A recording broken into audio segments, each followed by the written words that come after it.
Hola, mi nombre es Juana y tengo 75 años. Hoy quiero compartir con ustedes una historia que he guardado en mi corazón por más de 50 años. Es la historia de cómo mi mamá me mandó a los Estados Unidos cuando yo tenía apenas 17 años, buscando darme una mejor vida, pero el viaje que cambió mi destino para siempre estuvo lleno de peligros, dolor y experiencias que aún hoy, después de tantos años, me despiertan en las noches. Esta es una historia real, mi historia, y si sienten que puede tocar el corazón de alguien más o ayudar a otra persona que haya pasado por algo similar, les pido que se suscriban al canal. Necesito que estas experiencias sirvan para algo más que solo mis recuerdos. Era 1966 en un pequeño pueblo de Boyacá, Colombia. Yo era la mayor de 5 hermanos y vivíamos en una casita de adobe con techo de zinc que mi papá había construido con sus propias manos. Papá trabajaba en las minas de carbón y mamá cuidaba de nosotros y vendía empanadas los fines de semana para ayudar con los gastos. La vida era dura, pero éramos felices. Yo había terminado la primaria y ayudaba a mamá con mis hermanitos menores, Carlos de 12 años, María de 10, los gemelos Pedro y Pablo de 8, y la bebé, Esperanza, que apenas tenía 3 años. Mi mamá, doña Carmen, era una mujer fuerte y determinada. Había nacido pobre, se había casado pobre, pero tenía sueños enormes para sus hijos. Siempre nos decía, mis hijos van a ser alguien en la vida, aunque yo me tenga que partir el alma trabajando. Un día, cuando yo tenía 17 años, llegó al pueblo la noticia de que el hermano de doña Esperanza, nuestra vecina, había conseguido trabajo en una fábrica en Texas y estaba ganando en un mes lo que acá no se ganaba en un año entero. Esa noche, mamá me llamó aparte después de que mis hermanos se durmieron. Juana, mija, tengo que hablar algo muy serio contigo. Nos sentamos en el corredor de la casa, bajo la luz tenue de la única bombilla que teníamos. ¿Te acuerdas de don Ramiro, el que se fue para Estados Unidos el año pasado? Sí, mamá. Pues él mandó razón de que puede conseguir trabajo para muchachas jóvenes que quieran irse para allá. Dice que hay familias americanas que necesitan muchachas para cuidar niños y hacer oficios domésticos. Mi corazón comenzó a latir más rápido. Yo nunca había salido de nuestro pueblo, ni siquiera había ido a Bogotá. Mamá, ¿usted quiere que me vaya? Ella se quedó callada un momento, mirando hacia las montañas que rodeaban nuestro pueblo. Juana, aquí no hay futuro para ustedes. Tu papá se está enfermando de los pulmones por tanto carbón, y yo ya no sé qué más hacer para que alcance la plata. Si tú te vas y consigues un buen trabajo allá, puedes mandar dinero para ayudar a tus hermanos, para que ellos puedan estudiar.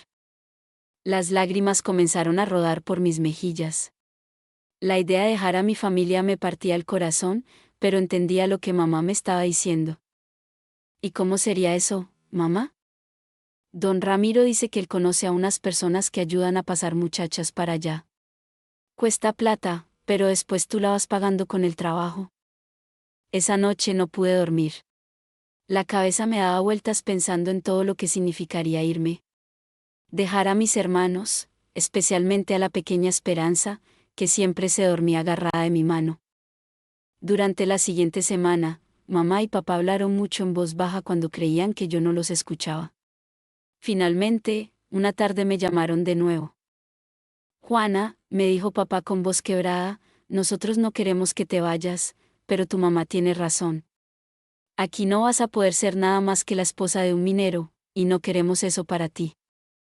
Además, agregó mamá, si todo sale bien, en unos años puedes traer a tus hermanos también, o al menos ayudarlos a estudiar para que sean profesionales. Así fue como se decidió mi destino. Don Ramiro vino a hablar con mis papás y les explicó cómo sería todo.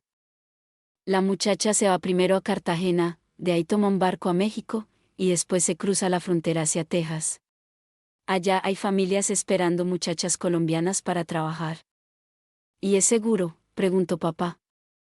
Don Roberto, yo mismo hice ese viaje el año pasado y mire, aquí estoy. Claro que es un viaje largo y hay que tener cuidado, pero si la muchacha es juiciosa, no debe pasar nada. El costo era todo el dinero que mis papás habían ahorrado en 5 años, más lo que habían pedido prestado empeñando la escritura de la casa. 2 semanas después, con una maleta pequeña que contenía toda mi vida, me despedí de mi familia en la plaza del pueblo. Nunca voy a olvidar esa mañana. Mis hermanos lloraban agarrados de mis piernas, mamá trataba de ser fuerte pero las lágrimas le corrían por las mejillas, y papá, mi papá que nunca lloraba, se volteó para que no lo viera quebrarse. Cuídese mucho, mijita, me dijo mamá, y escriba apenas llegue para saber que está bien. Mamá, yo voy a trabajar duro y les voy a mandar plata para que los niños puedan estudiar, le prometí. El viaje a Cartagena fue mi primera gran aventura. Nunca había visto el mar, y cuando llegué al puerto, la inmensidad del agua me quitó el aliento. Pero también me dio miedo. Era tan grande, tan poderoso. En Cartagena me encontré con otras 4 muchachas que también iban para Estados Unidos. Estaba Luz, de 18 años, de un pueblo cerca de Medellín, Ana, de 19, de Los Llanos, Carmen, de 20, de Nariño, y Esperanza, la más joven, de apenas 16 años, de un pueblo de Santander.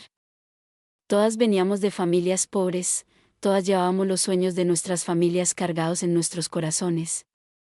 El hombre que nos recibió en Cartagena se llamaba Don Aurelio. Era un señor mayor, de unos 50 años, con bigote gris y una sonrisa que no me daba confianza. Muchachas, nos dijo, de aquí en adelante tienen que hacer exactamente lo que yo les diga. El viaje es peligroso y si no obedecen, pueden meterse en problemas graves. Nos subió a un barco de carga que salía hacia Veracruz, México. No era un barco de pasajeros, era un barco sucio, lleno de contenedores, y a nosotras nos metieron en un cuarto pequeño en la parte de abajo, sin ventanas y con apenas un bombillo. Aquí van a dormir durante el viaje, nos dijo don Aurelio. No pueden subir a cubierta durante el día, solo en las noches por unos minutos para tomar aire. Si alguien pregunta, ustedes son mis sobrinas que van a visitar familia en México. El viaje por mar duró 5 días que se me hicieron eternos. El cuarto olía horrible, hacía un calor sofocante, y todas estábamos mareadas por el movimiento del barco. Carmen, la muchacha de Nariño, se enfermó tan grave que pensamos que se iba a morir. Tenemos que decirle al capitán que la lleve a un médico, le dije a don Aurelio. No podemos hacer eso, me respondió. Si nos descubren, nos devuelven a todas para Colombia y ustedes nunca van a poder pagar la deuda. Fue entonces cuando comencé a entender que no éramos pasajeras, éramos carga humana. Si mi historia los está impactando y quieren saber qué pasó después, por favor suscríbanse al canal y activen las notificaciones. Lo que viene después fue aún más difícil de lo que habíamos vivido hasta ese momento. Cuando llegamos a Veracruz, don Aurelio nos entregó a otros hombres. Uno de ellos, que se hacía llamar el Gordo, nos dijo que de ahí en adelante él estaría a cargo de nosotras. Muchachas, el viaje apenas va comenzando. Ahora viene la parte más peligrosa, cruzar México hasta llegar a la frontera con Estados Unidos. Nos montaron en la parte de atrás de un camión de carga, escondidas entre bultos de café. El viaje por las carreteras mexicanas fue una pesadilla. Hacía un calor insoportable durante el día y un frío terrible en las noches. Parábamos solo para ir al baño y comer algo rápido. Durante ese viaje conocí el verdadero significado del miedo. En una parada, unos hombres armados detuvieron nuestro camión. Yo escuchaba las voces desde adentro, pero no entendía lo que decían porque hablaban muy rápido. El Gordo nos había dicho que si paraba la policía o alguien más, teníamos que quedarnos completamente calladas, sin importar lo que pasara. Escuchamos gritos, sonidos de golpes, y después un silencio terrible. Pensé que nos iban a matar ahí mismo. Esperanza, la más pequeña, estaba temblando tanto que yo la abracé fuerte y le tapé la boca para que no hiciera ruido. Después de lo que parecieron horas, pero probablemente fueron solo minutos, el camión siguió su camino. Nunca supimos qué había pasado exactamente, pero el Gordo venía herido en la cabeza.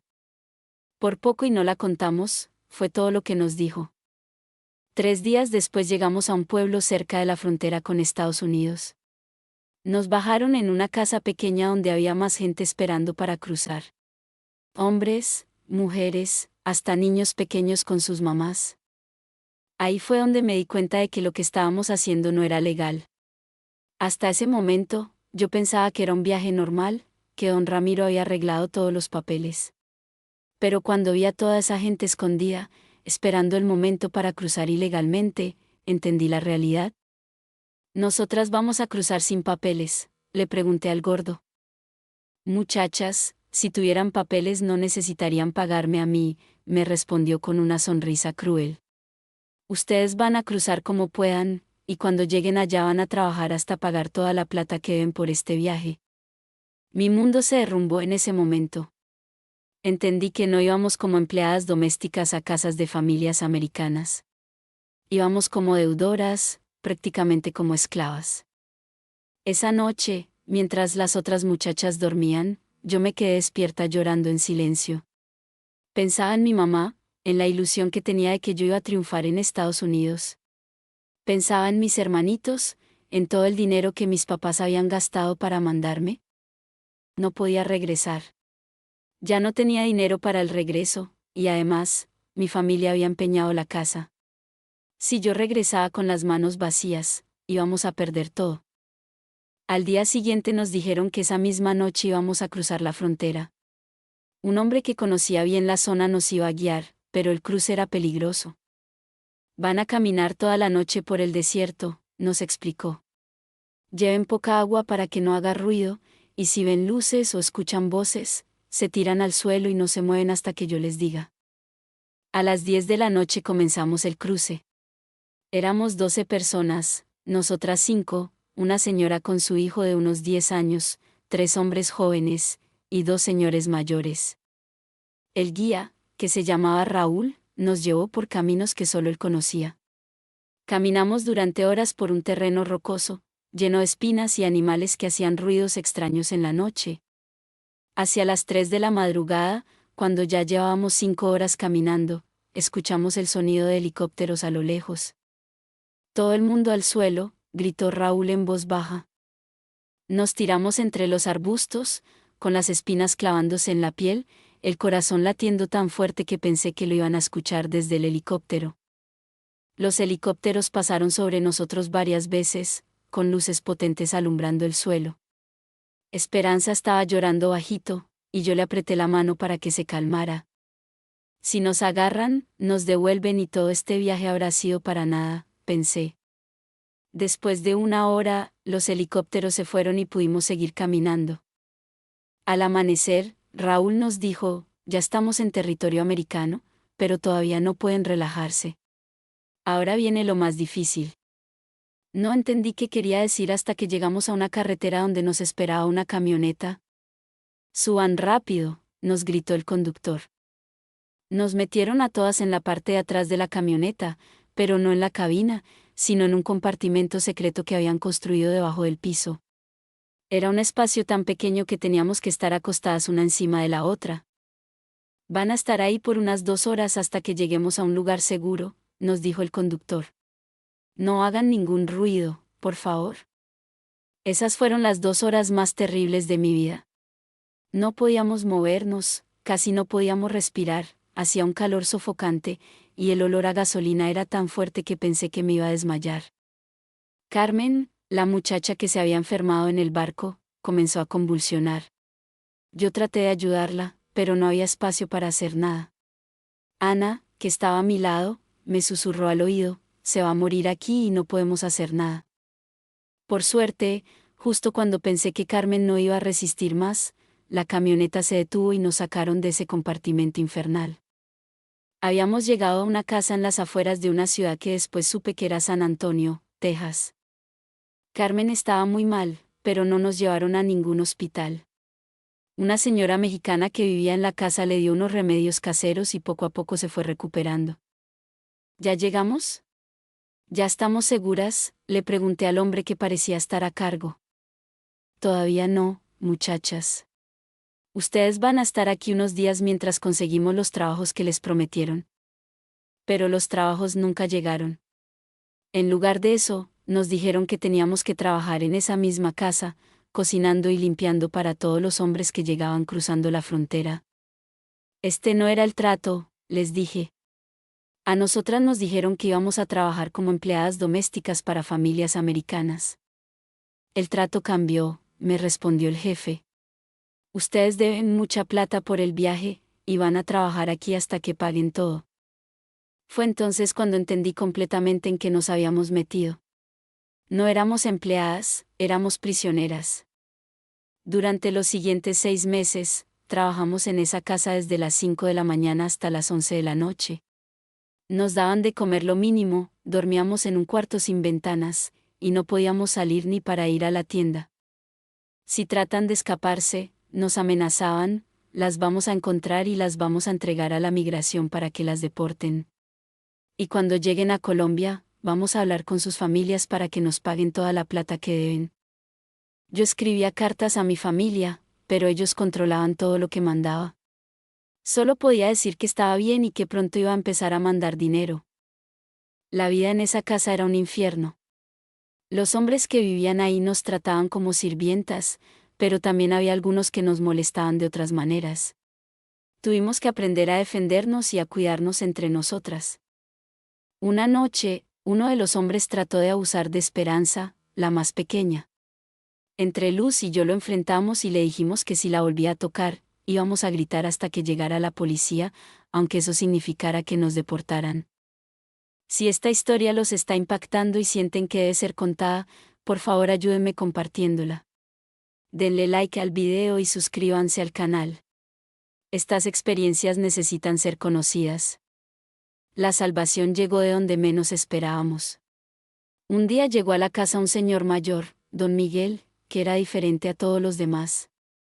Era mexicano, pero había vivido muchos años en Estados Unidos y tenía sus papeles en regla.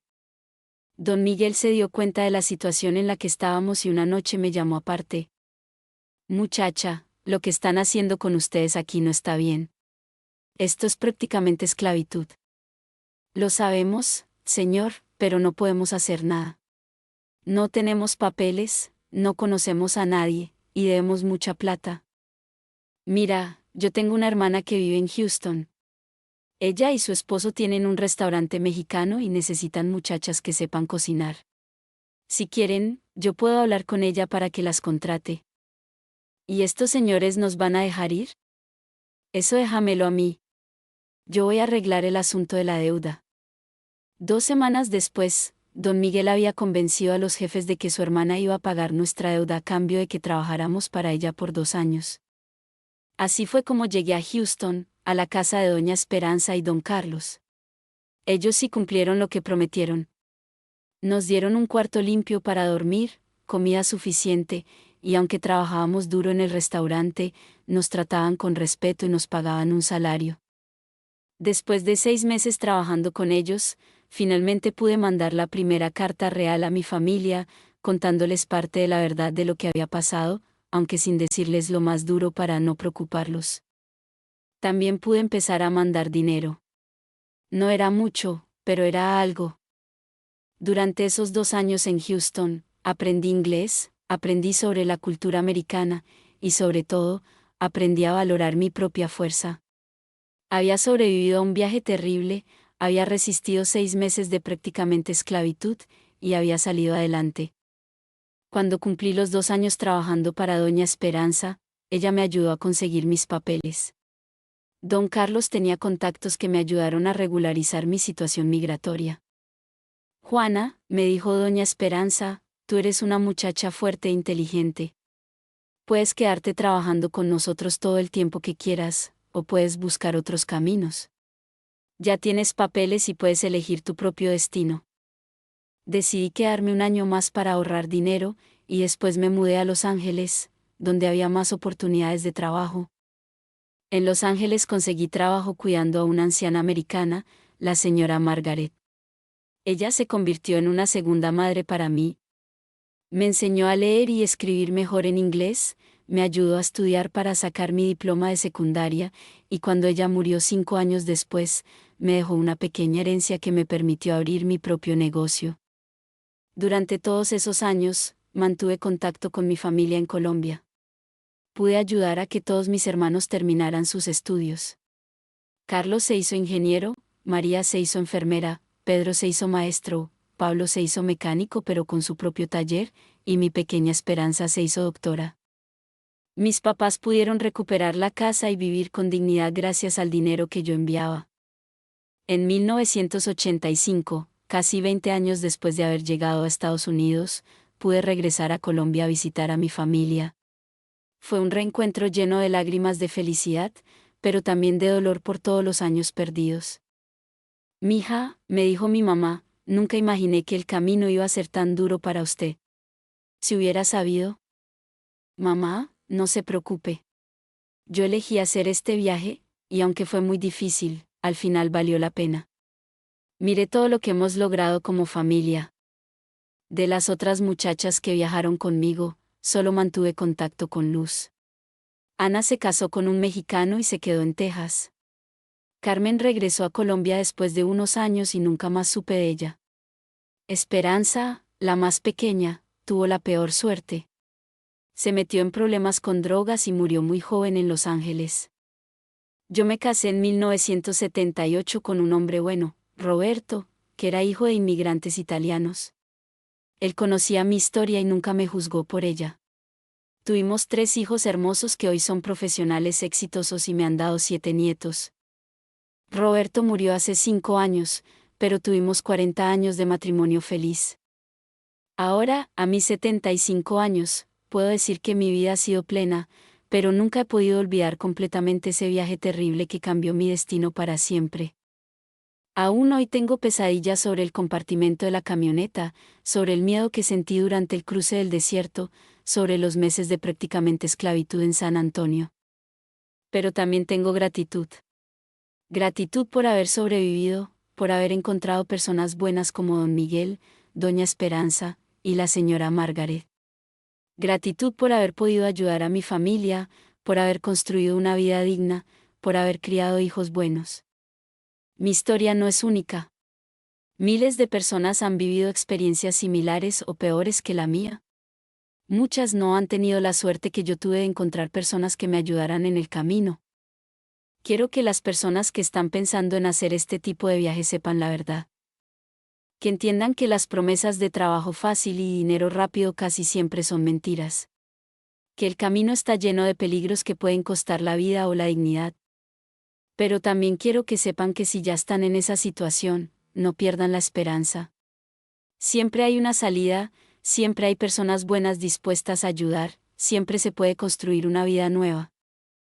La inmigración es un tema complejo, y no estoy aquí para juzgar a nadie ni para dar consejos políticos. Solo estoy compartiendo mi experiencia personal, con la esperanza de que pueda servir de algo. A los jóvenes que me escuchan, les digo, estudien, prepárense, busquen oportunidades legales para migrar si ese es su sueño. El mundo está lleno de posibilidades para quienes se preparan y buscan los caminos correctos. A las familias que están considerando mandar a sus hijos en viajes como el que yo hice, les ruego que investiguen bien, que se aseguren de que todo sea legal y seguro. El amor de padres a veces nos hace tomar decisiones desesperadas, pero los hijos no deben pagar el precio de esa desesperación. Y a las personas que han vivido experiencias similares a la mía, les digo que no se avergüencen de su historia. Somos sobrevivientes, somos guerreros, y nuestras experiencias, por duras que hayan sido, nos han hecho fuertes. Mi mamá murió hace 10 años, pero antes de morir me dijo, Juana, yo sé que el viaje que te mandé a hacer fue muy duro, pero también sé que gracias a eso toda nuestra familia pudo salir adelante. Perdóname por no haber sabido de otra manera. Yo la perdoné hace mucho tiempo, porque entendí que ella hizo lo que creyó que era mejor con las opciones que tenía en ese momento. Hoy, cuando veo las noticias sobre inmigración, cuando escucho los debates políticos, cuando veo a las familias separadas en las fronteras, mi corazón se parte porque sé exactamente lo que sienten esas personas. La inmigración no es solo un tema político, es un tema humano. Detrás de cada estadística hay una historia como la mía, hay familias que se separan por amor, hay personas que arriesgan todo por un sueño de vida mejor. No sé si mi historia va a cambiar la perspectiva de alguien, pero espero que al menos ayude a entender que todos somos seres humanos con sueños, miedos y esperanzas. Si llegaron hasta aquí en mi historia, significa que realmente les importó escucharme. Por favor, si creen que esta historia puede ayudar a alguien más, compártanla.